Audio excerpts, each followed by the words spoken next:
Hello students, આજે આપણે દેખીશું control of carbon monoxide and hydrocarbon emission. Chemical and pharmaceutical ઇન્ડસ્ટ્રીમાં કાર્બન મોનોક્સાઇડ અને હાઇડ્રોકાર્બન એમિશન થતું હોય, પેટ્રોલિયમ ઇન્ડસ્ટ્રીમાં થતું હોય, તો ત્યાં કઈ રીતે કાર્બન મોનોક્સાઇડ અને હાઇડ્રોકાર્બનના એમિશનને કંટ્રોલ કરી શકાય.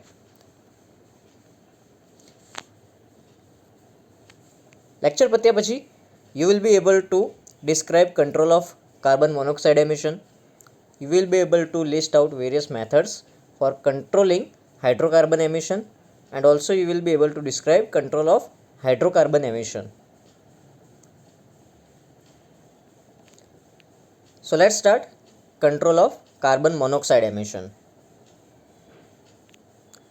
Generally, carbon monoxide is formed as an intermediate product due to insufficient combustion of fuel. ફર્નેસીસમાં જ્યારે ફ્યુલનું કમ્બશન થતું હોય ત્યારે જો કમ્બશન વખતે oxygen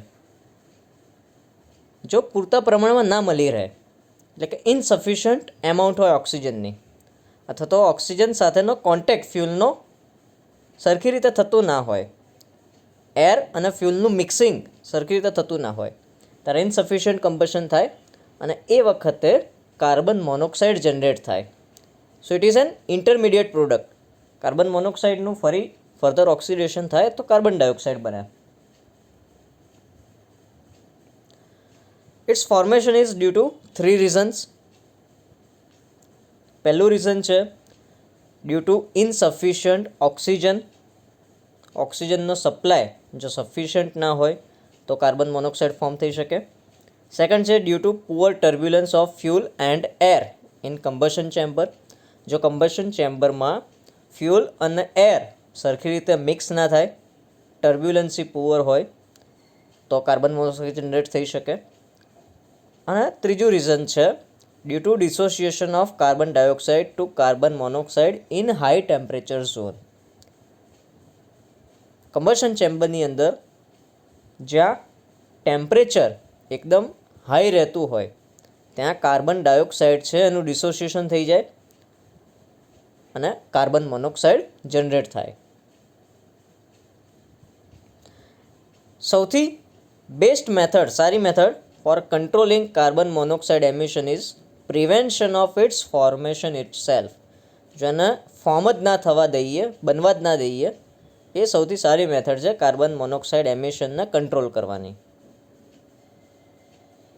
carbon monoxide reduction is achieved by proper design, installation, operation and maintenance of combustion equipment.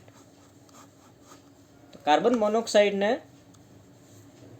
કઈ રીતે reduce કરી શકાય, એમિશન કઈ રીતે રિડ્યુસ કરી શકાય, તો જે કમ્બશન ઇક્વિપમેન્ટ છે એની ડિઝાઇન પ્રોપર કરીએ, ઇન્સ્ટોલેશન બરાબર થયેલું હોય, ઓપરેશન સરખી રીતે થતું હોય કમ્બશન ચેમ્બરનું, અને મેન્ટેનન્સ રેગ્યુલરલી થતું હોય, તો કાર્બન મોનોક્સાઇડના એમિશનને રિડ્યુસ કરી શકાય.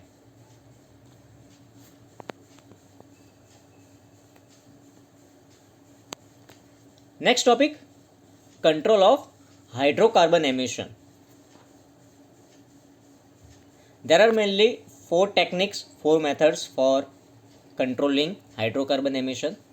First one is incineration, second is adsorption, then third one is absorption, and last condensation. First method, incineration. Hydrocarbons are incinerated or burned in a closed chamber. So that is called incineration. Any material which is burned or incinerated in closed chamber, which is known as incineration. તો hydrocarbon છે એને close ચેમ્બરની અંદર combustion કરાવી દઈએ તો એ રીતે એનું emission control કરી શકાય. સેકન્ડ મેથડ છે એડઝોર્પ્શન, એટલે કે સોલિડ એડઝોર્બન્ટ ઉપર હાઇડ્રોકાર્બનને એડઝોર્બ કરાવી શકાય. તો ગેસ સ્ટ્રીમની અંદર ફ્લુ ગેસીસની અંદર જે હાઇડ્રોકાર્બન્સ હોય એ ગેસ સ્ટ્રીમને અથવા તો ફ્લુ ગેસીસને એડઝોર્બન્ટ બેડમાંથી પાસ કરીએ કે જેનાથી હાઇડ્રોકાર્બન છે એ એડઝોર્બન્ટ એટલે કે સોલિડ ઉપર કોન્સન્ટ્રેટ થઈ જાય અને ફ્લુ ગેસીસમાંથી હાઇડ્રોકાર્બન રિમૂવ થઈ જાય. સો એડઝોર્પ્શન in which polluted gas stream is passed through one of several adsorber operated in parallel and they are operated in a temperature range of 30 to 60 degrees Celsius and generally granular activated carbon is used as adsorbent. Activated carbon અથવા તો charcoal એડઝોર્બન્ટ તરીકે use થતો હોય છે અને જે એડઝોર્પ્શન column હોય એ parallelly operate થતી હોય. એક કોલમમાં એડઝોર્પ્શન થતું હોય અને બીજી કોલમમાં રીજનરેશન થતું હોય એડઝોર્બન્ટનું, એટલે કે એમાંથી ડિઝોર્પ્શન થતું હોય. જે એડઝોર્બ થઈ ગયેલો એડઝોર્બ થઈ ગયેલો હાઇડ્રોકાર્બન છે એક્ટિવેટેડ કાર્બન ઉપર એ પાછો છૂટો પડતો હોય, ડિઝોર્બ થતો હોય, એટલે કે એક્ટિવેટેડ કાર્બનનું રીજનરેશન થતું હોય. તો બે કોલમ પેરેલલી ઓપરેટ થતી હોય, એકમાં એડઝોર્પ્શન અને બીજામાં ડિઝોર્પ્શન થતું હોય. ત્રીજી મેથડ છે એબ્ઝોર્પ્શન, જેમાં લિક્વિડ સોલ્વન્ટનો યુઝ કરીને ફ્લુ ગેસીસની અંદરથી હાઇડ્રોકાર્બન સેપરેટ કરી શકાય. જેમાં મોસ્ટલી વોટર યુઝ થતું હોય છે કેમ કે હાઇડ્રોકાર્બનની વોટરની અંદર સોલ્યુબિલિટી વધારે હોય છે. તો spray tower, pack tower, plate column absorption માટે યુઝ થઈ શકે કે જેમાં વોટરનું સ્પ્રે ટાવર હોય તો ઉપરથી વોટરનો સ્પ્રે થતો હોય, નીચેથી ફ્લુ ગેસ પાસ થતા હોય અને હાઇડ્રોકાર્બન છે વોટરની અંદર એબ્ઝોર્બ થઈ જતો હોય. પેક ટાવર હોય તો પેકિંગ ભરેલા હોય, પેકિંગની અંદર ફ્લુ ગેસ અને વોટર સોલ્વન્ટનો કોન્ટેક્ટ થતો હોય. એ જ રીતે પ્લેટ કોલમ્સ હોય તો પ્લેટ કોલમમાં એક પ્લેટ ઉપરથી બીજી પ્લેટ ઉપર લિક્વિડ ફ્લો થતું હોય, જ્યારે ગેસ છે એ નીચેથી કોલમની નીચેથી પાસ થતો હોય અને પ્લેટના જે પરફોરેશન્સ હોય એમાંથી ધીરે ધીરે ઉપર પાસ થતો હોય એક પ્લેટ ઉપરથી બીજી પ્લેટ ઉપર, અને ગેસ અને લિક્વિડનો કોન્ટેક્ટ થતો હોય દરેક પ્લેટ ઉપર. લાસ્ટ મેથડ છે હાઇડ્રોકાર્બન એમિશન કંટ્રોલની કન્ડેન્સેશન. જનરલી બે ટાઈપના કન્ડેન્સર હોય છે. પહેલા ટાઈપના કન્ડેન્સર ડાયરેક્ટ કોન્ટેક્ટ કન્ડેન્સર અને સેકન્ડ ટાઈપના સરફેસ કન્ડેન્સર. તો હાઇડ્રોકાર્બનને કન્ડેન્સેશનથી પણ રિમૂવ કરી શકાય. બે ટાઈપના કન્ડેન્સેશન યુઝ કરી શકાય, ડાયરેક્ટ કોન્ટેક્ટથી અથવા તો સરફેસ કન્ડેન્સથી. Direct contact condensers in which stream of water or any other cooling liquid is introduced from top of condenser and gas stream is introduced from bottom. Hydrocarbons are condensed and mixture of condensed hydrocarbon and water leaves from bottom. તો આમાં direct contact કન્ડેન્સરમાં direct contact થતો હોય છે કે જેમાં cooling liquid અથવા તો water stream કન્ડેન્સરના ઉપરના ભાગથી ઇન્ટ્રોડ્યુસ કરવામાં આવે અને ગેસ સ્ટ્રીમ છે એ નીચેથી ફીડ થાય, હાઇડ્રોકાર્બન છે એ કન્ડેન્સ થઈ જાય અને હાઇડ્રોકાર્બન અને વોટરનું મિક્સર છે એ બોટમમાંથી બહાર નીકળી જાય.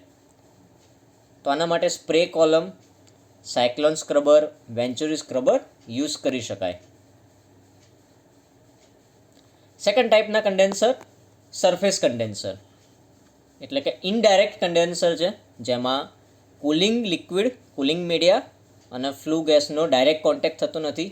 ઇનડાયરેક્ટ કોન્ટેક્ટ કન્ડેન્સર છે એટલા માટે એને નામ આપ્યું છે સરફેસ કન્ડેન્સર, કે જેમાં પોલ્યુટન્ટ ગેસ સ્ટ્રીમ હોય, ફ્લુ ગેસીસ હોય એ ટોપ પરથી એન્ટર થાય અને ટ્યુબની અંદરથી ફ્લો થાય, જ્યારે જે કુલિંગ લિક્વિડ છે, કુલિંગ મીડિયા છે એ ટ્યુબની બહાર એટલે કે શેલ સાઈડ ફ્લો થાય. તો shell and tube heat exchanger તમે જે રીતે ભણી ગયા છો હીટ ટ્રાન્સફરમાં, એ ટાઈપમાં આ કોન્ટેક્ટ થાય છે. Shell and tube type heat exchanger હોય કે જેમાં ટ્યુબ સાઈડ છે એ ગેસ સ્ટ્રીમ ફ્લો થાય અને ટ્યુબની બહાર એટલે કે shell side cooling liquid, cooling media flow થાય.